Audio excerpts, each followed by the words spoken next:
So she walked out in sparkles and dazzled the crowd on the court. More than 29,000 fans showed up to watch Serena Williams play Monday night. And no doubt those stands will be packed tonight. It's the second round in the 2022 U.S. Open. And so far, this is the largest attendance ever recorded for an evening session at Arthur Ashe Stadium. And it's not just for Serena's powerful play.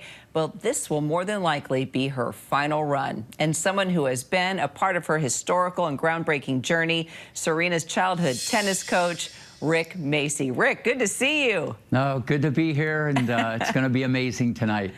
Oh, no doubt. As you get ready to watch tonight, what do you remember from those first days, Rick, when she walked onto your onto your court rather and said, "Hey, coach, let's go"? Well, in 1991, I went out to Compton, and so I walked on their courts, and you know, I didn't see it at first. You know, both her and VW, there was arms and legs and hair and beads flying everywhere, and I didn't really see it at first. But once we started playing competitive points, the whole landscape changed. There was a rage, there was a burning desire in both girls. But Serena has had something that I've never seen even to this day. So right then and then, I went up to Richard. I said, "Let me tell you something. I think you got the next female Michael Jordan on your hands." And he put his arm around me. He goes, "No, brother, man. I got the next two." And we teamed up, and the rest is history. And great history, and amazing history it is. So she's playing the #2 seed tonight. What's going through her head, you think? I mean, what did you teach her about the mental part of this game? And what do you think she's going to need to do tonight to pull this off? Well, first off, that Compton street fight was baked in extra crispy from birth. You know, I came in at age 9, and that's why I made the decision to go all in and, you know, fund the project and coach the girls. I just saw something different. So the mental toughness has always been there. And I think Serena just wants to do her best. You know, she's done so much, inspired so many people. She's going to do her best. If her serve is on, anything can happen. How did you deal with her when she got frustrated or upset? You see so many athletes, and sometimes that's the biggest challenge, right? It's not for them to get into their own head. How did she handle that?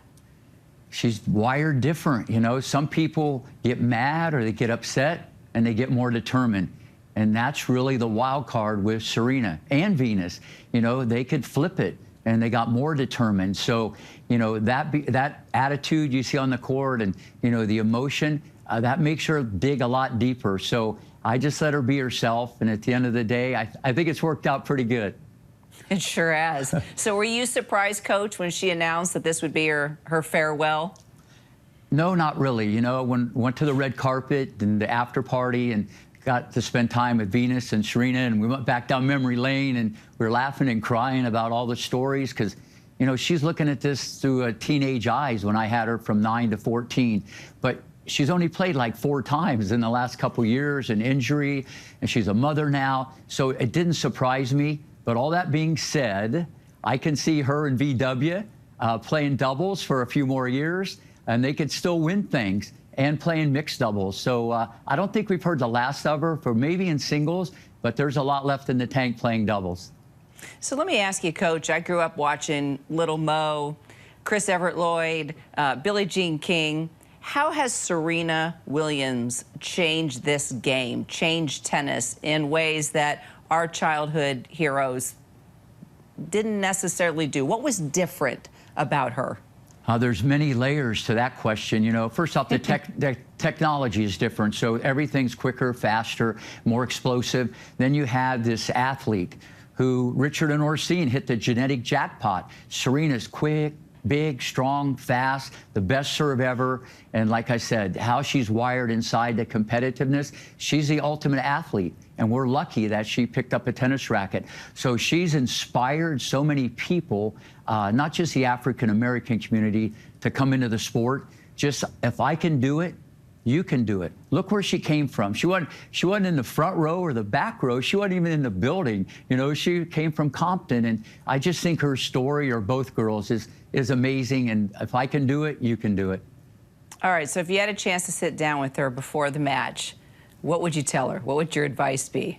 Have the best time of your life, smile, you know, just perform, and most of all, just be Serena, because whatever she's done to win 23 Grand Slams and 7 Wimbledons and 6 U.S. Opens and 6 Australians and 3 French and 4 gold, and she teamed up with VW and won 14 Grand Slam and doubles. Whatever she's doing, she knows what to do, and she just wants to have fun. And, you know, she announced her retirement 3 weeks ago. It all started at the U.S. Open. She won her first Grand Slam. It's going to end there, and Serena's going to go out with a bang. Well, let me tell you, it takes a coach to believe in a kid, and it can change their life forever. And you did that, and we're a big part of that journey, Rick. Thanks for being with us today. It's good to be here. Thank you. Hi, everyone. George Stephanopoulos here. Thanks for checking out the ABC News YouTube channel. If you'd like to get more videos, show highlights, and watch live event coverage, click on the right over here to subscribe to our channel. And don't forget to download the ABC News app for breaking news alerts. Thanks for watching.